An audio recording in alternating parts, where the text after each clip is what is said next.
Welcome to David Game College Horizon Pods. Our podcast today, titled Project Saberwing, teaches the core curriculum for GCSE students using personalized, adaptive, AI-enabled systems with the backing of learning coaches. With me today is John Dalton, the co-principal of David Game College. Welcome, John. Thank you, Theo. Yes, an exciting topic, a new topic. And John, we have a series of questions we have to go through. And I know that we're going to hear some new developments as far as AI is concerned. John, what is AI and why does it matter? Well, that's the ultimate question, is it? What is it? Well, it's a form of non-biological intelligence. Artificial intelligence refers to intelligence exhibited by machines and systems that can perform complex tasks traditionally requiring human intelligence, such as speech recognition, problem solving, and reasoning. AI really is an umbrella term, and it encompasses various subfields, similar to how biology includes subfields like genetics and microbiology. The subfields of AI include machine learning, deep learning, natural language processing, computer vision, and many more. And it's interesting that AI is classified as either weak or strong, and sometimes there's other terms like narrow. So narrow is also used with weak, and this is the most commonly encountered form of AI that we find today. It's basically designed to perform a specific task or a narrow range of tasks. For example, it could be Siri or Alexa. It could be ChatGPT. The term strong AI or general AI, also known as artificial general intelligence, this is a more of a hypothetical form of AI that would possess the ability to perform any intellectual task that a human can do. We're not there yet.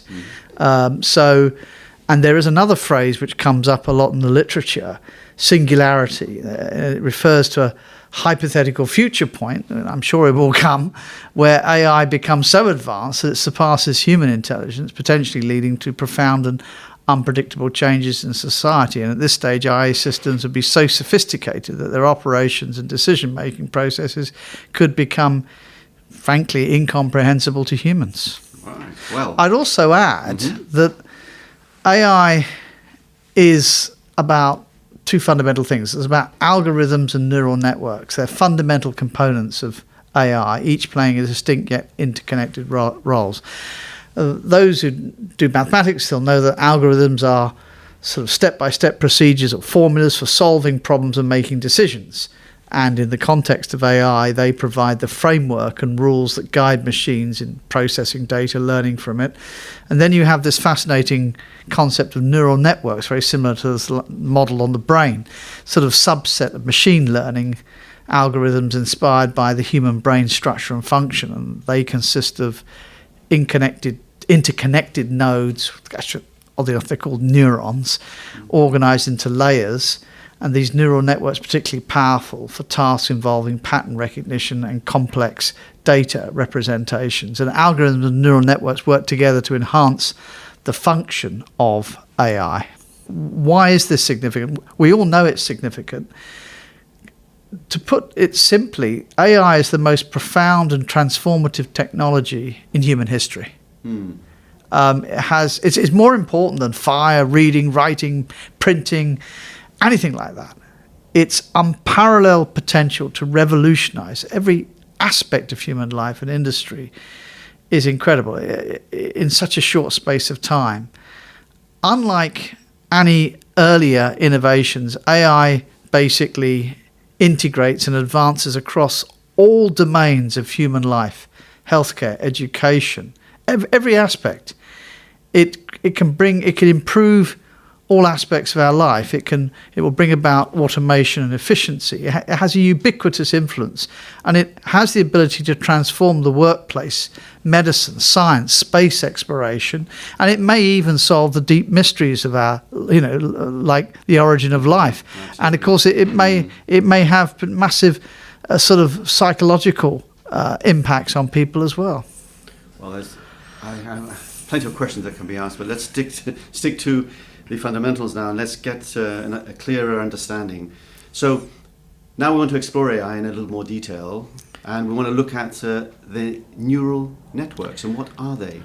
So neural networks are a subset of machine learning models inspired by the structure and function of the human brain to recognize patterns and make predictions. Like our brains, they have a basic structure called a neuron, which forms interconnected layers.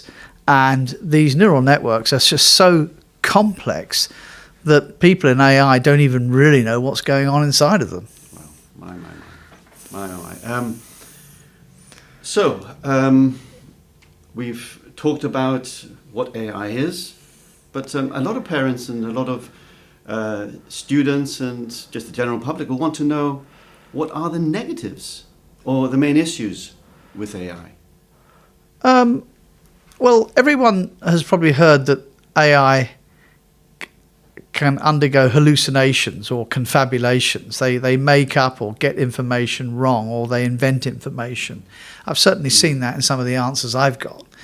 That's simply because of the way they're built. But if you're looking at a college like ours, for example, GCSE and A-level, I would say 99.999% of the time the answers that they'll give, because of the way in which this information has already been curated and put into it, which is pretty accurate, yes, is going to be a high level of accuracy. It's when you start getting into possibly certain more complex conceptual areas and how you prompt it, it could give you a wrong answer. But we all know there are glitches in AI, yeah, but eventually these will be worked out. Yes. And the other issues, I suppose, is that it has the potential to inherit and perpetuate any biases and discrimination that may have been put into it. Right. So, for example, who has put a narrative of history into it? I suppose that affects it. There are privacy concerns. AI is a black box. There's transparency. No one, as I said earlier, understands the decision making that's going on in those neural networks. And of course, I think the big issue with AI must be its governance and who the guardrails around it and who controls it in the future. Mm-hmm. Very interesting. And well, how can we explain some of the medical and scientific applications that AI could help? Well, AI will have a huge impact on the life sciences and medicine. Just in terms of medicine, it has the ability to enhance diagnostics. It'll help decisions, identifying cancer cells. It will help in diagnostics for CT scans, MRI, with pattern recognition. It will help in new drug discovery, especially protein folding. DeepMind's AlphaFold has accelerated research, for example, in things like tau proteins and Alzheimer's disease. It will help out with precision medicine, predictive analytics, analyzing data for patient outcomes. It'll be important for robotic surgery, spinal surgery, cancer surgery, and also it will link up with wearable devices and remote medicine.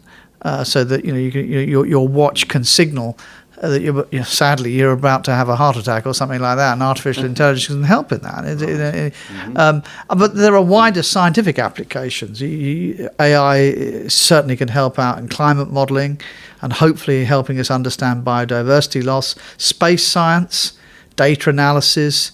And in the future, even robots will certainly, more so than humans, be able to go out in space exploration for obvious reasons. It helps out in particle physics and simulations and modeling. Quantum computing, AI can enhance the function of quantum computing. In areas such as synthetic biology and material science, it can help.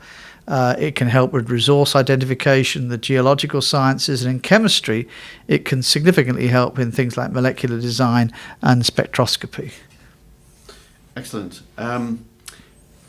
We're in an education environment, John, and what about AI in our field? Yeah, you mentioned earlier about the SaberWing project. Yes. So David Game College is the first college in the country to teach its it has a pilot program for up to 20 students, and that pilot program will teach the core curriculum using systems and platforms which are AI enabled, and it will allow what we call personalized adaptive learning, which will allow the students to learn at their own pace, to have tailored information sent to them, and then data can come out that allows some of the learning coaches to analyze the data and see where the students are strong and weak, and help develop a pathway to move them forward. And hopefully through this personalized adaptive learning process, we can take a child in the 50th percentile, maybe up to the 80th or 90th percentile, so they can gain mastery in any one subject. It's important to also be honest that AI is going to have a massive disruption in education, but it's going to be an iterative process because education is quite conservative. But it will certainly transform how we learn. It'll pinpointing what someone does not conceptually understand, and it moves us away from the one-size-fits-all model, which has its limitations. And also you have periodic assessment in traditional teaching, where here you're getting assessment out all the time. And I also believe, personally, very much so, that AI can motivate and encourage, because it's non-judgmental on a child. It doesn't have any biases or discrimination. I also think it will help in social mobility, and if there's good access. And it has the potential to transform every aspect of society, certainly in terms of education. Yes. That's good. So how will AI then transform society then? The big question. Well, I certainly think it's the greatest shift and transformation in the history of mankind. I think it's about the pace of change. I think people are concerned about job disruption and dislocation of jobs. I don't disagree that will happen. However, just like when we went through the Industrial Revolution, yes, a lot of jobs were lost, but then it also created a far greater number of jobs. Absolutely. However, the problem in this case is the pace of change. Yes. So I think there's going to be a lag, but new jobs will be created out of it. So there'll be an awful lot of retraining. It may impact inequality, we don't know.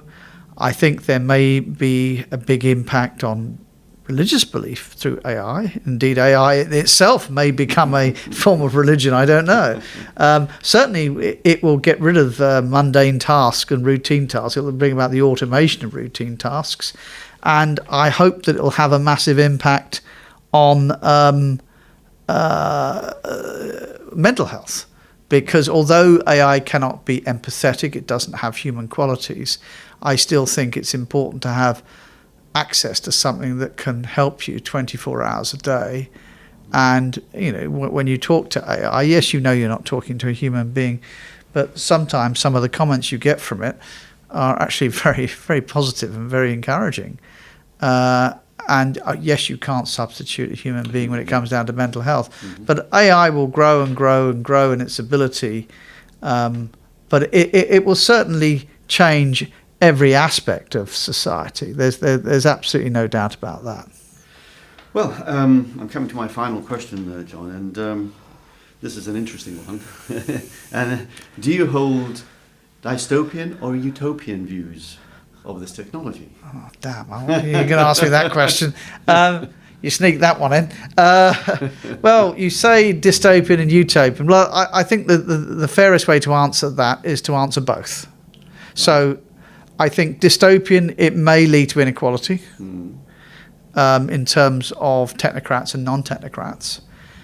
Job disruption, potential dehumanization of certain tasks and experiences, hopefully not in education, as we are trying not to do by having learning coaches. Correct.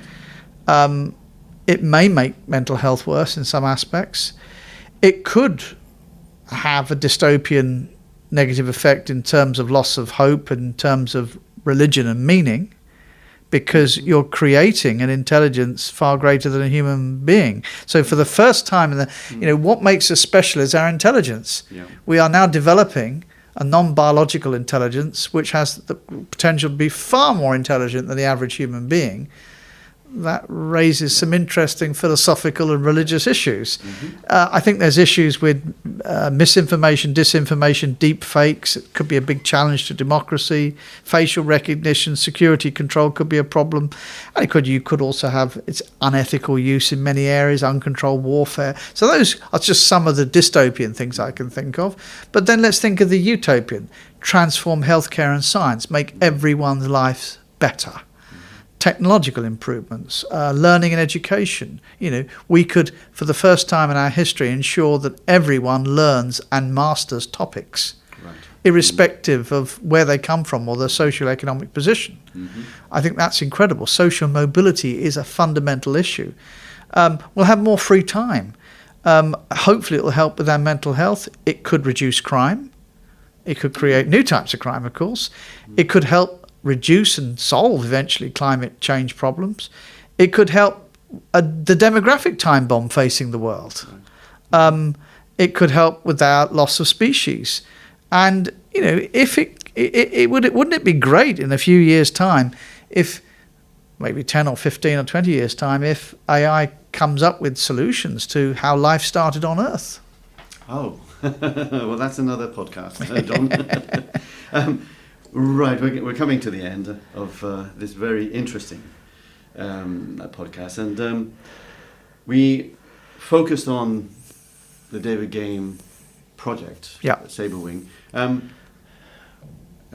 What would you like to say to potential parents and students who may be interested to actually come and join the program? I respect and understand that there may be a certain hesitancy around this because it is so new. But I would say that if you're interested, our program is aimed at two sort of fundamental targets.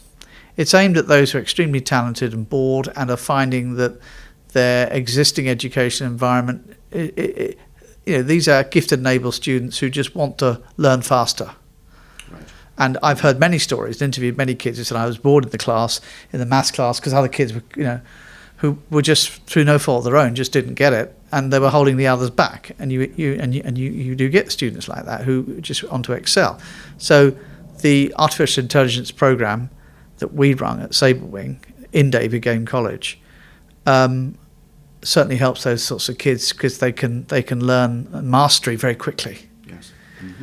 There's also the sort of not the other end of the spectrum, but there's another group of students who may be marginalised, bullied. Unfortunately, they may have been homeschooled and it's just not working very well for them, and they may not have got the grades that they want, and they may find that a classroom setting doesn't suit them, which is fair enough. This, once again, emphasises the fact that it allows them to learn at their own pace. It allows them in a non-judgmental sense. It doesn't tire the systems. It encourages them. And it can also, one of the most important things it can do, of course, better than a teacher, or better than most teachers, I would say, is, you can say to a teacher, can you explain that to me? They'll explain it once. They may explain it differently twice, or if they're really good, 3 times, and then that's it, they move on. But you can ask these systems to give you 15 or 16 different explanations, one of which may just do it. Right. Do you see? Yeah. That light bulb moment. Absolutely. Depends how it's prompted. Yes. We also need to teach our children how to prompt these things. Yes. But kids love to ask questions. These systems never tire, and they always come up with inventive and creative ways to show a solution to a problem. And I think it's got huge potential. AI is not going away. We are the first to do this, and we will be successful. Excellent. Thank you, John. Thank you very, very much. And for more information on today's podcast, as well as all of the David Game College Horizon podcasts, you can find them at davidgamecollege.com. Thank you for listening.